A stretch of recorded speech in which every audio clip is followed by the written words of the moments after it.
Welcome to ETV prime. Medical కాలేజీలను private పరం చేయాలి అంటూ కూటమి ప్రభుత్వం తీసుకున్న నిర్ణయానికి వ్యతిరేకంగా వైసీపీ ఇచ్చిన పిలుపు, చలో మెడికల్ కాలేజ్ అంటూ ఇచ్చిన పిలుపుకి విశేషమైన స్పందన లభిస్తోంది. ఇప్పుడు ఇంతమంది ప్రజలు కానీ, మెడికల్ విద్యార్థులు కానీ, సామాన్య జనాలు కానీ అందరూ కూడా ఈ ప్రైవేటైజేషన్ అనేదాన్ని, ఈ పీపీపీ మోడల్ అనేదాన్ని కానీ వ్యతిరేకిస్తున్నారు. ఎంత వ్యతిరేకించినా కూడా మేము చేయాలనుకునేది మేము చేస్తామని చెప్పి ఒక నియంతృత్వ ధోరణిలో వాళ్ళు నిన్న కూడా టెండర్స్కి కాల్ చేయడం జరిగింది. నిన్న అసెంబ్లీలో కూడా దీనిపైన మాట్లాడడం జరిగింది.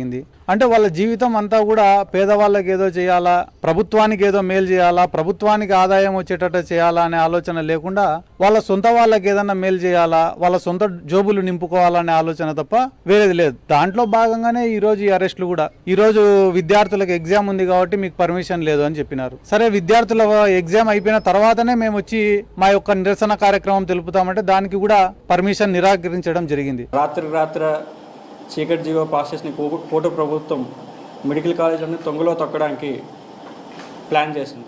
పీపీపీ అనే విధానం, పబ్లిక్ ప్రైవేట్ పార్ట్నర్షిప్ అనే విధానం నాకు తెలిసి దేశంలో ఎక్కడ లేదు. ఎందుకంటే అసలు మనం government college, government school, government hospital అని ఎందుకు పిలుస్తాం? అవి గవర్నమెంట్కి సంబంధించినవి కాబట్టి స్టూడెంట్స్ తరపున ఖచ్చితంగా వెళ్ళి కూటమి ప్రభుత్వం చేస్తున్న ఈ అక్రమాలని ఎండగట్టడానికి ఖచ్చితంగా మీ అందరం ఓ నిరసన కార్యక్రమం రూపంలో అందరం ఈ జిల్లాలో ఉన్న అన్ని నియోజకవర్గాల నుంచి యువత అందరూ వచ్చి పార్టిసిపేట్ చేయడం జరుగుతుంది.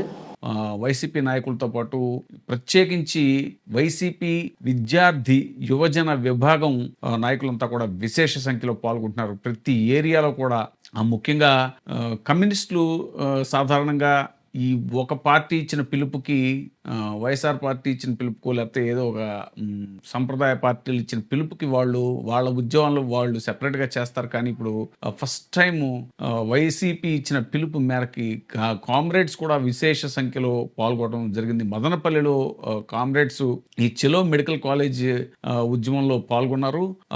అంతకుముందే సిపిఐ రామకృష్ణ గారు కూడా దీని మీద అసలు ఈ ప్రైవేట్ కాలేజీలని, మెడికల్ కాలేజీలని ప్రైవేట్ పరం చేయటం అనేటువంటి దాని మీద కూటమి ప్రభుత్వం మీద తీవ్రంగా విరుచుకుపడ్డారు ఆయన కూడా. సో ఎక్కడికక్కడ విశేష సంఖ్యలో ఈ ఉద్యమం ఉధృతంగా సాగుతుంది. ఇది కూటమికి చాలా పెద్ద సెట్ బ్యాక్ అవుతుందని కూడా రాజకీయ పరిశీలకులు అంటున్నారు. ఇక వైఎస్ఆర్సీపీ ముఖ్య నేతల్ని అరెస్ట్ చేస్తున్నారు. ఈ సందర్భంగా హౌస్ అరెస్టులు చేస్తున్నారు. అంబటి రాంబాబు గారిని హౌస్ అరెస్ట్ చేశారు. ఇంకా చాలా మంది, బైరెడ్డి సిద్ధార్థ రెడ్డిని కర్నూలులో హౌస్ అరెస్ట్ చేశారు. అలాగే పేర్ని నాని గారు అక్కడ మచిలీపట్నంలో ఆయన్ని కూడా ఉద్యమంలో పాల్గొనకుండా అడ్డుకునేటువంటి ప్రయత్నం చేస్తున్నారు ఎక్కడికక్కడ. అయితే ముఖ్యంగా ఇప్పుడు వైసీపీ ముఖ్య నేతలు ఇచ్చినటువంటి పిలుపు మేరకు, జగన్మోహన్ రెడ్డి గారు ఇచ్చిన పిలుపు మేరకు విశేష సంఖ్యలో విద్యార్థి యువజన విభాగం యువకులంతా కూడా పాల్గొంటున్నారు. ఎందుకంటే విద్య లేదంటే పేదవాడికి వైద్యం అందటానికి ఉన్నటువంటి ఏకైక మార్గం ప్రభుత్వ రంగంలో మెడికల్ కాలేజీలు అనేటువంటివి రావడం. వాటిని 17 మెడికల్ కాలేజీలు జగన్మోహన్ రెడ్డి గారు తెచ్చి చూపించారు. వాటిని కొనసాగించకుండా రకరకాల దశల్లో ఉన్న వాటిని, ముఖ్యంగా 6-7 మెడికల్ కాలేజీలు అయితే రెడీగా ఉన్నాయి. వాటిని ఆ దశలో ఉన్న వాటిని, మిగతా నిర్మాణ దశలో ఉన్న వాటిని పూర్తి చేసి కొనసాగించకుండా వైద్య విద్యని ప్రైవేటు పరం చేసేసి మెడికల్ కాలేజీకి ఇచ్చినటువంటి ఆస్తులన్నింటినీ కూడా ప్రైవేటు పరం చేసి ముఖ్యంగా వాళ్ళ బినామీలకి కట్టబెట్టే యోచనలో కూటమి ప్రభుత్వం ఉంది. ఆ విధానాన్ని, ఆ యొక్క ధోరణిని తీవ్రంగా వ్యతిరేకిస్తున్నాయి అన్ని పార్టీలు. వాళ్ళ కూటమిలో ఉన్నటువంటి బీజేపీ, జనసేన తప్ప. ముఖ్యంగా పులివెందుల విషయానికి వస్తే పులివెందుల మెడికల్ కాలేజ్ సర్వాంగ సుందరంగా రెడీ అయిపోయింది. అన్ని విత్ బెడ్స్ రెడీ అయిపోయింది. కాలేజీలు స్టార్ట్ అవ్వటమే తరవాయి అన్నట్టుగా అడ్మిషన్స్ రెడీ టు అడ్మిషన్స్ అన్న స్టేజ్లో ఉన్నటువంటి పులివెందుల మెడికల్ కాలేజీని కూడా ప్రైవేట్ పరం చేసే ప్రయత్నం చేయటం అనేటువంటిది చాలా దారుణమైన విషయం అంటున్నారు. అక్కడ మెడికల్ సీట్లు ఆల్రెడీ అలాట్ చేసింది కూడా medical council of India. Medical seats allot చేసిన మెడికల్ సీట్స్ కూడా మాకు వద్దు, మేము దాన్ని కొనసాగించలేము అంటూ అప్పట్లోనే కూటమి ప్రభుత్వం వచ్చిన కొత్తల్లోనే లెటర్ రాయటం అనేటువంటిది చాలా దారుణమైన విషయం. అప్పుడే చాలా తీవ్రంగా వ్యతిరేకించారు అందరూ.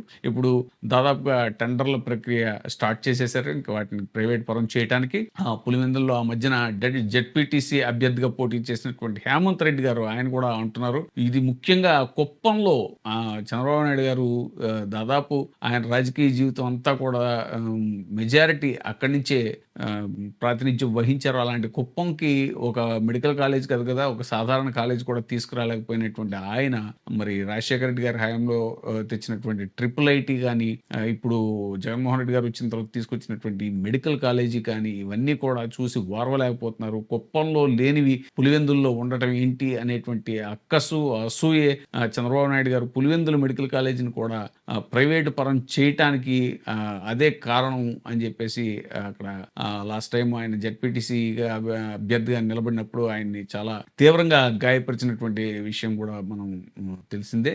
ఆయన ఇప్పుడు అదే చెప్పుకొస్తున్నారు.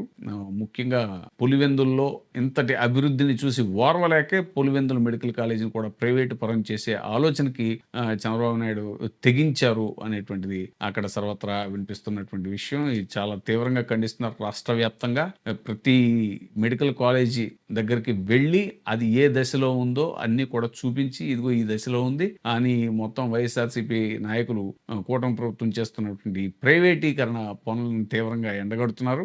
విశేష సంఖ్యలో స్పందన లభిస్తోంది. చూడాలి పరిణామాలు. ఇప్పుడే సబ్స్క్రైబ్ చేయండి, లైక్ చేయండి, షేర్ చేయండి. WeTV Prime, నీ ఉత్తమాభిరుచుల సమ్మేళనం.